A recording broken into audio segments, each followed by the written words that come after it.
The Toronto Blue Jays regular season officially came to a close on Sunday here at the Rogers Centre, and that beer and champagne that was sprayed all over the clubhouse has been cleaned up. It was to celebrate their postseason berth. The team now in Minnesota for a best-of-3 series against the Twins. And earlier today, in an exclusive interview, I had the chance to speak to Blue Jays CEO and President Mark Shapiro about their upcoming series. You're in Minnesota right now. I want to know just your reaction when you found out that the Jays were going to take on the Twins. Oh, I mean, I think more just surprised because I would never have thought we'd be going to Minneapolis a week ago. My primary focus was just on us getting in and having a sigh of relief, and it just kind of seemed like it was a foregone conclusion that we were likely going to go to Tampa. So, I think your mind turns to just making sure we're prepared from an advanced perspective, which was a challenge to do on two fronts. We have incredible people thinking about logistics. And then I've obviously got, one very close friend in the Twins front office, their chief baseball officer, Derek Falvey, who I work with in Cleveland. And then Andrew Miller, who used to work with us in Toronto, who's here and works for the Minnesota Vikings. So my final thought was, oh, maybe I can get dinner with Andrew, before. Well, you talk about just, wanting to just get in, make this happen, clinch that spot. I talked to Romano and he was just saying like it was the first time he felt like he had a good sleep in 6 months after you guys officially clinched. And like Brandon Belt talked about, it was like kind of torture to wait for that moment. How much like was it a relief for you when you guys clinched on Saturday night? And where did you watch the game? You mean the Mariners game? Yeah. Yeah. Interesting on all fronts. So one, I think the byproduct of the relief just stems from the nature of our season. I mean, it was a grind from beginning to end, and even going through over 3 decades of seasons that I had not been through one, maybe as consistently challenging. There are always challenges. There are always bumps. There are always adversity you face, but this one just seemed to be challenge after challenge in front of our group of guys, our team, our staff, Schneids, and our leadership. And I think that the perseverance they showed, I said this in a note to our staff, Lindsay, there were 6 or 7 other teams, some of the highest payroll teams in baseball, who are all at home right now, who all had playoff expectations and were, forecasted to be among the best in the game, from some of the biggest cities in all of the U.S. And you can just guess who those teams are. But those teams had the same adversity as us, and they're not in the playoffs. And we found a way to get in. We persevered through it. I think that'll set us well. So that's my relief. As far as where I watched the game, I have a really hard time rooting against teams. I just feel like that's bad karma. I'd rather just root for us. I would have rather we took care of our own business on Saturday. And not only that, the owner of the Mariners is my favorite owner in the game. And I just couldn't actively. So I passively watched the game and just watched the score at home, alone. And when the symphony of text messages came in, buzz, buzz, buzz, buzz, I'm like, okay, this one's over. We are in the playoffs. Well, I can tell you, I can happily and actively do root against other teams for you. So like, I got that covered for you. Do not worry. Thank you.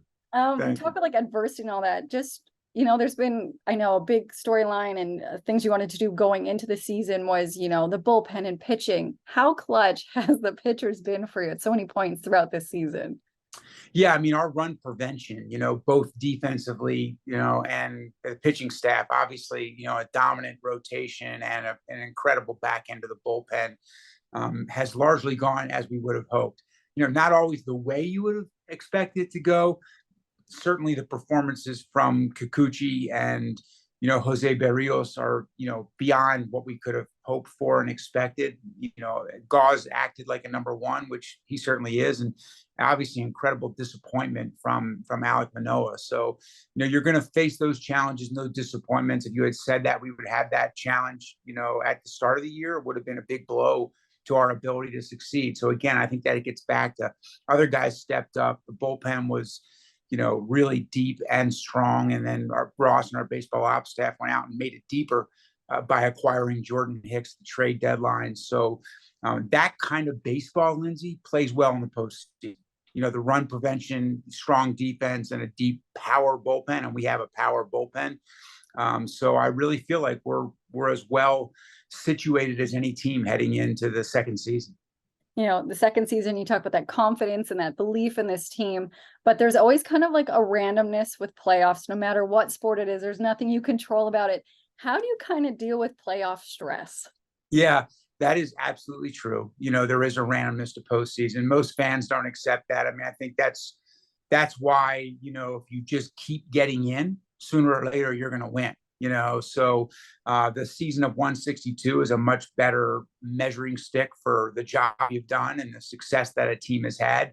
And any team can get hot, especially in a short series, a series of three. The difference in postseason, first of all, I don't have a great way to deal with it, but the stress starts pitch one. Instead of just being the eighth and ninth inning, the stress starts pitch one. You feel it, your body feels it through every single pitch. Everything's accentuated, the magnitude and the meaning. I love to just say, hey, at this point in my career, I'm just enjoying it and happy to be there. People always try to remind me to enjoy it. But I think the way I enjoy it is to remember that, I've said it to you before, pressure is a privilege, that, we play and fight and work hard to feel the stress and to feel the anxiety that comes with postseason.